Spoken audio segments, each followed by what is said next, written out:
Alright, strap in folks. Gonna be a longer video. Could have broke this into 2 parts.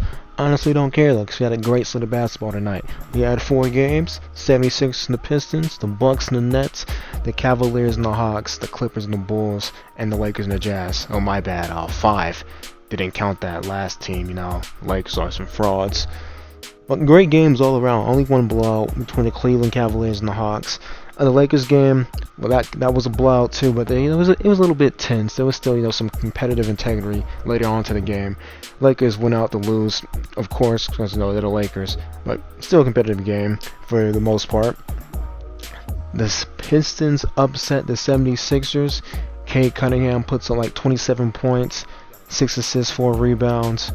Just awesome stuff from the rookie these last couple of games.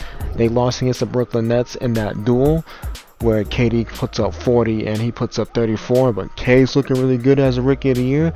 I still think it's going to go to Evan Mobley, but it's between Cade, Mobley, Scotty, my pick Jalen Green. Nowhere near it, but he's been playing a lot better as of recently. And the biggest game of the night really would be the Bucks and Nets. We'll get to that in a little bit. The Clippers and the Bulls, highest scoring game, 130 to 135. Reggie Jackson was the highest scorer for the Clippers.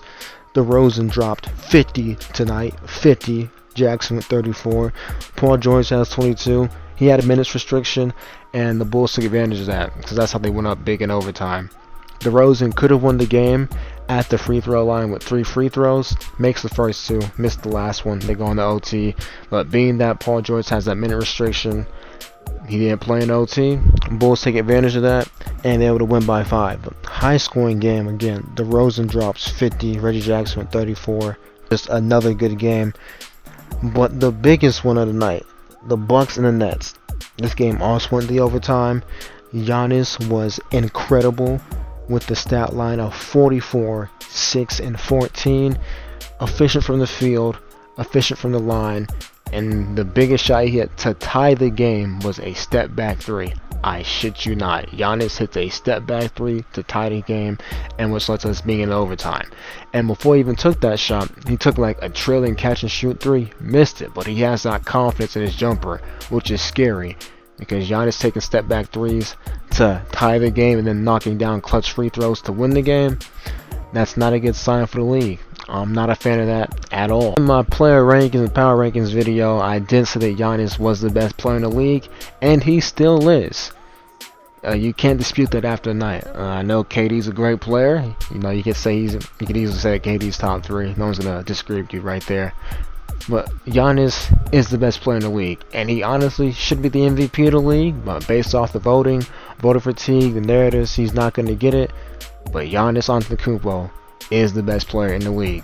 You've seen it tonight. You've seen it with these last couple of games. He had a couple of 40 pieces. He did have a 40 piece on the Sixers against another MVP candidate, Joel Embiid. He did get the game sealing block on Joel Embiid, and it's clear that he is the best player in the league.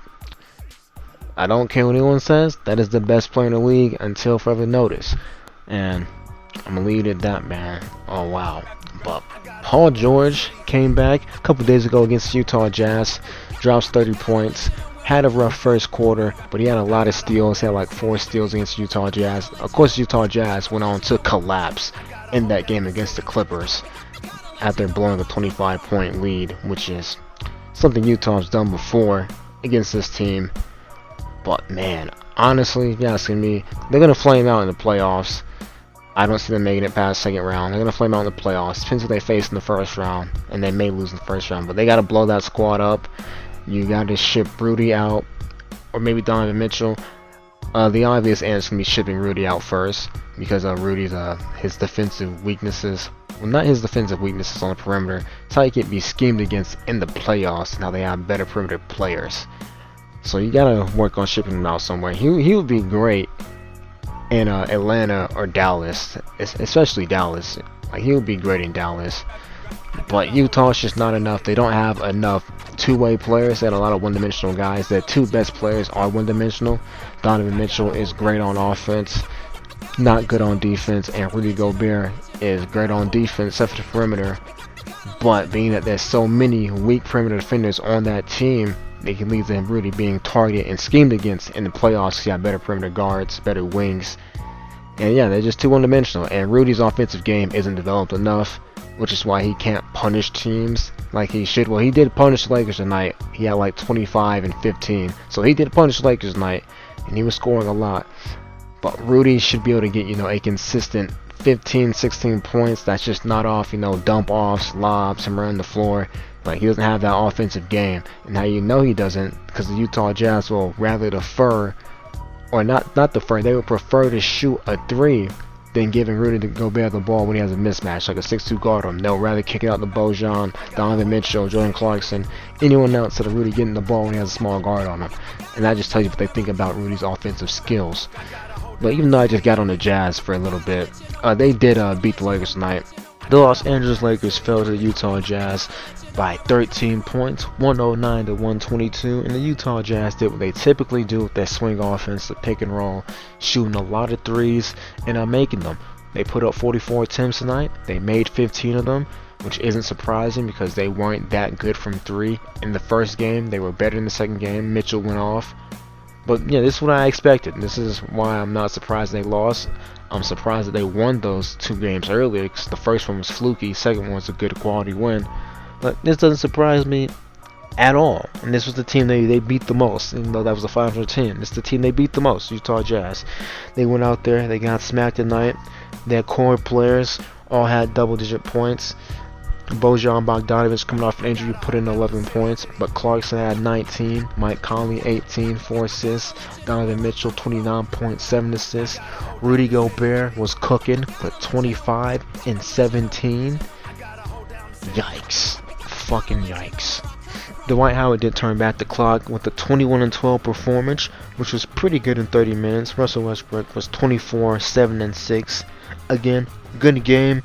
Malik Monk 14 points, Melo with 12, THC with 11, Augustine with 9, Reeves with 3, his 3-point shots falling off a cliff, and Wayne Gabriel with 7.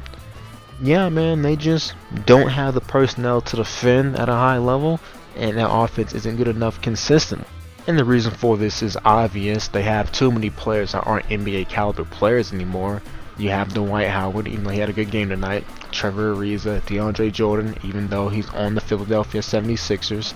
Kent Bazemore, Wayne Ellington. And then the other players they have that are still NBA caliber players, they're playing way too many minutes. Austin Reeves, Stanley Johnson, Carmelo Anthony, even Malik Monk, they're all serviceable players. But once they start playing extended minutes, you really see the weaknesses in their games, whether it's the defensive end, whether it's their lack of offense, a combination of both. They're just playing too many minutes, and those players aren't, the caliber players you need to be playing extended minutes. They're not going to get it done in the playoffs, which is why I don't see why so many fans are eluding themselves and thinking the Lakers are going to make any type of noise in the postseason, because this is going to be playing with Melo, Monk, Reeves, Johnson, Gabriel. They're going to be playing extended minutes in the playoffs, and they're not going to be good when they play those extended minutes. Even the Lakers starting point guard Russell Westbrook's performance and play isn't conducive for winning. Doesn't do anything off the ball, doesn't play good defense, is very ball dominant, and you need to neutralize your other players to make him the most effective, like getting rid of a center, like having the ball out LeBron James' hands, like having Westbrook take more shots in general. It's not a good fit all around, and we already knew this when the trade was made, but they made their bet, they gotta lay in it. And I honestly think you shut down LeBron and AD. This season isn't going anywhere because they decided not to make any moves at the deadline, which was fine. They didn't move Frank Vogel. They could have easily fired him, again, which is fine. But they knew what was going to happen in this season, and I'm not surprised. Now, it wouldn't shock me if LeBron James managed to play 3 more games to qualify for the scoring title. I wouldn't care for it. I really wouldn't. Honestly, I could see him playing against Golden State, Oklahoma, and the last game against Denver if they rest their starters.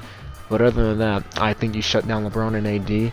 You got him in the same spot as last year, essentially, where you got both these players, coming off an injury, and you're trying to make a late push to play in the play-in game. And if you win that, you play against the Suns in the first round, which you'll definitely lose. And unlike last year, I was confident they could win that series, but not this year. Not at all. They got a way worse team. You got guys coming off injury late into the season.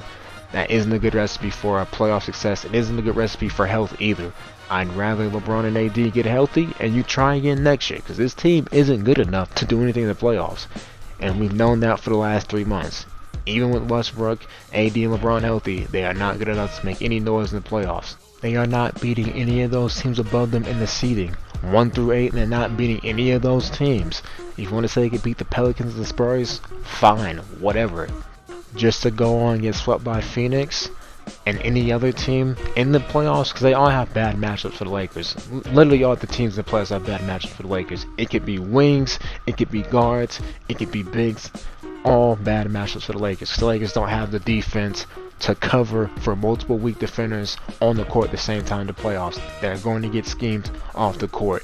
The Utah Jazz got schemed off the court with Rudy Gobert, a great defensive player in the interior, and having a great perimeter shooting team.